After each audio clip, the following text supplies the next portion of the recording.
ప్రతి పార్టీలోనూ ఏవేవో గొడవలుండడం సహజమని BJP MP Dharmapuri Arvind అన్నారు.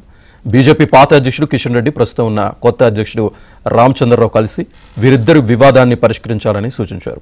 బండి సంజయ్ ఈటల వివాదంపై న్యూట్రల్ ఎంక్వైరీ కమిషన్ వేయాలన్నారు.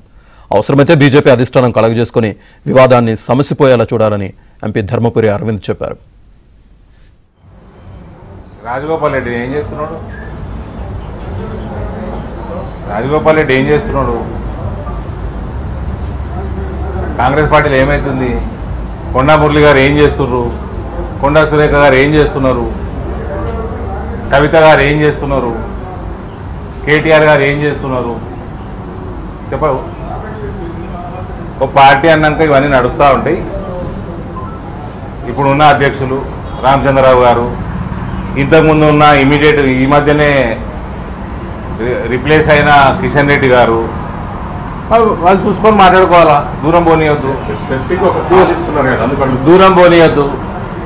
అవసరం ఉంటే ఇన్ఛార్జ్ జనరల్ సెక్రటరీ చూసుకోవాలా. ఇది వాళ్ళు part and parcel of any political party. ఏమి ఫస్ట్ టైం కాదు, లాస్ట్ టైం కాదు, ఇవన్నీ వస్తూనే ఉంటాయి. అవసరం పడితే అంత దూరం ఎందుకు పోయింది అనుకుంటే ఎంక్వైరీ కమిషన్ వేసుకోవాలి. Central party neutral enquiry commission